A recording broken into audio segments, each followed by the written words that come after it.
All right. You think you're good? Yeah. All right. So let's. Let me put some of my materials away so it looks clean. No, we don't. We don't need clean. We need messy. In fact, this whole room is a bit too clean these days. Probably. Although it's kind of nice, isn't it? All right. We're way off topic here on our Periscope. Okay. You're looking live here at our little design lab today in AP Lit. Design lab in AP Lit. Oh, I should walk through the plan. The plan is over here, back at my desk. All right, my little workspace here at the end of our tables. So, first thing we did, we did a little dream time, just to get the brains tuned, and we wrote down. Oh, wow, that is out of focus. Holy cow, that's terrible. So, dream time anyway was words and phrases that you use to kind of guide your thinking in day-to-day life. So, Anna, what was one of yours that you had? A word or phrase. You always need an extra cello. You always need an extra cello. This requires some explanation. What happened was I was at summer camp, and we were, me and some of my friends were doing a skit for a campfire that we were having, and we realized that we were short one cello, and after that we kind of used that phrase with each other to acknowledge the planning that you can never really do for life, right? And how you're always going to be short of something, but you need to make it work. And that's awesome. Kind of, yeah. Very cool. Nicole, what did you have for a quote that from life that kind of helps guide you along? When I was little, my grandmother always used to, whenever I hurt myself riding my bike or something, she always said, "It'll be gone before you're married." So it'll be gone before you're married. Yep. So that's when you lose an arm. Yeah. And you're like, I think it might still be an issue. I'm gonna go out on a limb. Say that. Joke. So then, after we did that, we took a look at our chapter from How to Read Lit Like a Professor.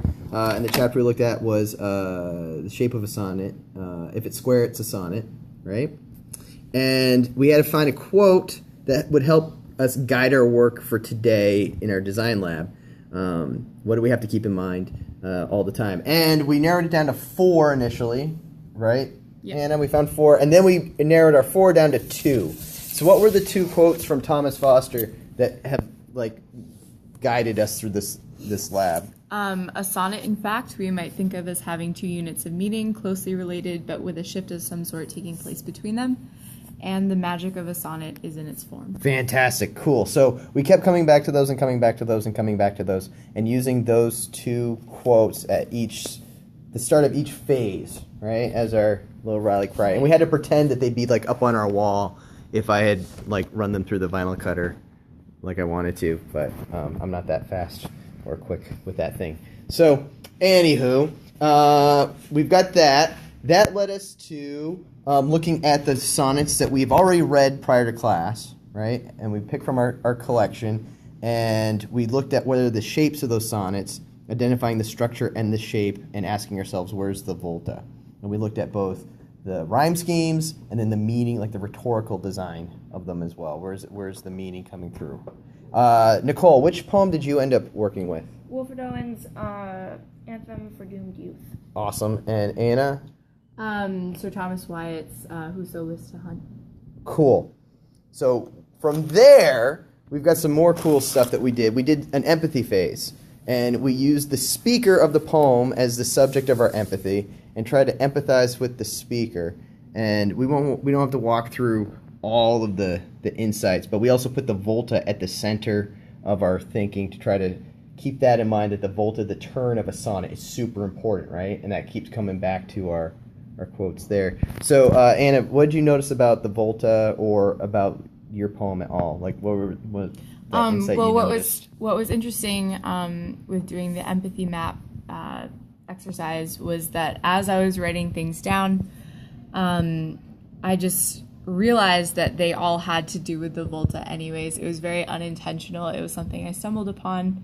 But in my poem, the volta played a central role in determining kind of what the poem was all about and what was going on. So, it was just interesting to see it all come together at the end. Very cool. Yeah, I thought that was interesting that you had that little epiphany where like, oh, okay, so I need to look for this thing. And you said, oh, it's Did just not have there. to look for it at all, It yeah. just revealed itself completely to me. And then over here, Nicole, you looked at, I think Mine yours thing's is over back over there. there. Here, I'll go get it. Because the people watching Periscope would much rather see a continued tour of the room. Look, now this thing's actually moving. So, what did you notice? What was your insight? So I think Anna kind of figured it out before, but it was kind of when I was talking out loud about what I had written on my empathy map, was that I kind of saw how what the author or the speaker was saying really did change once you found what the Volta was, and how that connected to what the author was trying to feel and express, and then what he was, recounting from, because the poem's about war, so what he was recounting from his time on the battlefield, and then how that all connected, what he was recounting, how that made what his thoughts became a little more apparent. Very cool. So, I hope you don't mind me saying also, it was very cool that you initially said, there's a Volta, but I don't really think it means much. And as soon as you started talking it out, you went, wait a minute, I take all of that back. It does. And then you explained it. And it was neat because you hadn't even finished explaining your thoughts, Mid-sentence. but you realized, like, right in the middle of it that what you had been thinking was true wasn't really a truth, right? Mm-hmm. So that's cool. So we went back to our Foster quotes, and then we came over to our maker lab here, cart here in the room. It's got full of all kinds of cool stuff. And we did some quick sketches of what we would design, what we would physically make to show those shapes, right? To show the shape of our sonnets. And we Project Runwayed it and just took some minutes to do it. I think Project Runway needs to invest in $3 marker boards from Martin's Liquidators in Maine. There's an ad. And that led to getting 15 minutes to create. So, I haven't heard about these creations yet. We're about to hear about them for the first time. This is reminding me of the new Coen Brothers movie coming out, Hail Caesar. And a little throwback to the old school, like, swimming movies, the Bubsy Berkeley musicals of the yesteryear, and Esther Williams and all that good stuff. You know what he's talking about. Yeah, I know, I'm old. It's okay. So, who wants to go first and share their design? Two collective shrugs. Collective shrug. Nicole, speak to us of your design. So, my initial thing... Anthem for a Doomed Youth, right? Yeah, yep. So, it's kind of set up with an octave and then a sestet in two different parts. So this is the first octave, and it really talks about the reality of war and his struggle to kind of process what he's just experienced. So up here, obviously, you've got the devil kind of bad people up there. But then the two parts are kind of split, and the way that I processed this divide when we were talking about like the meaning behind the poem was that there was so much time and distance between the reality of what was happening on the battlefield and what people were thinking about back home, away from, like, on the home front. So this next part is more about the people back home, the children. That's why I got a little gingerbread, because representing home, and how that kind of was the complete opposite of what he had just kind of talked about. And so the other kind of main point that they were making in the second part was this loss of innocence. And he represents that through talking about girls and boys and how they are being impacted by that. And the way that he did that was he had one line talking about boys, two lines talking about the impacts on girls and how they're influencing it. He used words like flowers, demonstrating that kind of innocence, but then in a dark tone, showing the loss of it, and then going back to talking about the boys. So there was that kind of that A, B, B, A. Nice. Connection. Excellent. I want to make sure we have enough time to hear, so I'm not going to, give you guys lots of the feedback today. But, so much intention. You know what? You know how I feel about intention. All right. Anna, talk to us about... So, this is is based off of Sir Thomas Wyatt's Whoso Was to Hunt. I wanted to really show the Volta in this project, so I did a lot of thinking about where I found the Volta, like what it kind of meant, what the actual shift was between the author's thoughts.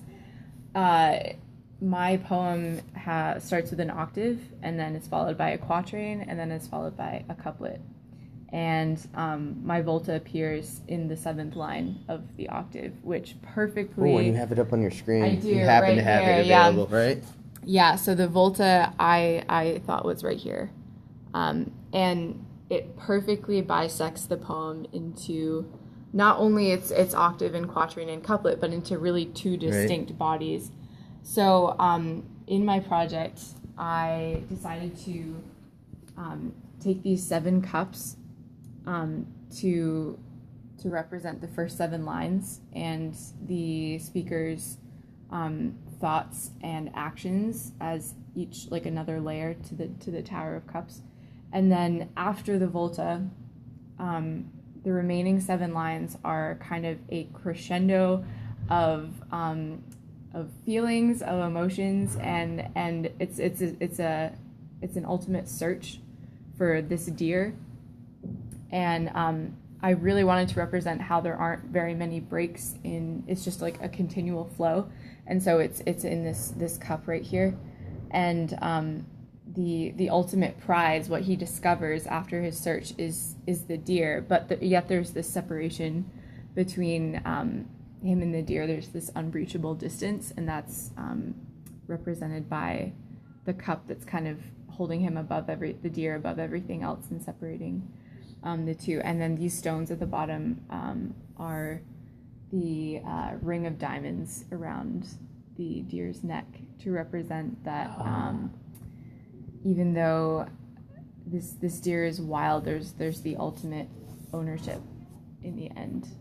And it also, for the man, it symbolized him finding something out to be not what he thought it was.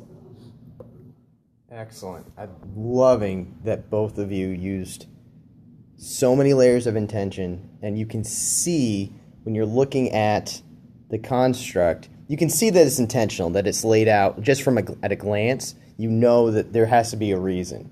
And then both of you went to such extensive detail with your choices behind materials, behind using number, using positioning to reflect that. I think that's really interesting. So that's some quick feedback for both of you. And I'm gonna turn off the feed here and let us do our Four Corners feedback that we're gonna do for each other, because I don't think we have to share all that with the internet, especially when you two start to throw down here in 2 seconds and start like berating each other and telling each other about how they should have done XYZ better. And how much they don't care for each other. Super judgmental people. I'm kidding. Oh, hey, that was nice. We got a little awesome ideas at work. Little comment here on the old. And thank you for sharing. Thank you for watching. It's nice to have know that there's a viewer out there. So anyway, this will go up. We're putting this on Katch, so anyone can watch this whenever they want. Thanks, ladies.